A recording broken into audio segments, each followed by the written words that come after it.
അയാൾ മരിച്ചുപോയി. ആ ജീവിതത്തിന്റെ വെൽ ഡിഫൈൻഡ് ആയിട്ടുള്ള ഒരു ക്ലൈമാക്സ് ആണ്. എന്നാൽ അയാളെ കാണാതായി എന്ന് പറയുമ്പോൾ ഒത്തിരി ചോദ്യങ്ങളുണ്ട്. അയാൾ എവിടേക്ക് പോയി, അയാൾ എന്തെങ്കിലും തിരിച്ചു വരുമോ എന്നുള്ള ഒത്തിരി ചോദ്യങ്ങൾ. ഇത്തരത്തിലുള്ള കാണാതാവലുകളെ കുറിച്ചുള്ള ഒരു നോവലാണ് PF മാത്യു സാറിന്റെ കാണായ്മ.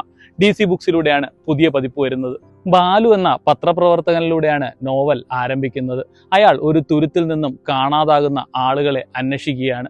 അയാൾക്കും ഒരു കാണാതാവലിന്റെ ഭൂതകാലമുണ്ട്. ഈ തുരുത്തിൽ നിന്നും കാണാതാകുന്നവരൊന്നും പോലീസിന്റെയോ രാഷ്ട്രീയത്തിന്റെയോ ഒന്നും മെയിൻ ലിസ്റ്റുകളിൽ പെട്ടവരായിരുന്നില്ല. തീർത്തും പാർശ്വവൽക്കരിക്കപ്പെട്ട ഒരു ജനത. ഈ നോവലിൽ തന്നെയുള്ള ഒരു സംഭാഷണമാണ് ഭാഷ സമൂഹത്തിന്റെ പൊതുസ്വത്താണ്, അത് സൂക്ഷിച്ച് കൈകാര്യം ചെയ്യണം. അത്തരത്തിൽ മനോഹരമായ ഭാഷ കൈകാര്യം ചെയ്തിട്ടുള്ള മനോഹരമായ ഒരു വായനാനുഭവമാണ് കാണായ്മ നമുക്ക് സമ്മാനിക്കുന്നത്. മനോഹരമായ ഒരു പിടി കഥാപാത്രങ്ങൾ, മരിച്ചവർക്കിടയിൽ സാമൂഹിക നീതി നടപ്പിലാക്കാനൊരുക്കുന്ന മരപ്പാഴെന്ന ഓട വൃത്തിയാക്കുന്നയാൾ, ലിംഗഭേദങ്ങൾക്കിടയിലൂടെ സഞ്ചരിക്കുന്ന സുന്ദരി, കോമ എന്ന മാധ്യമ പ്രവർത്തകൻ, അങ്ങനെ ഇവരെല്ലാം ചേർത്ത് വയ്ക്കുന്ന മനോഹരമായ അടരുകൾ ഈ നോവലിനുണ്ട്.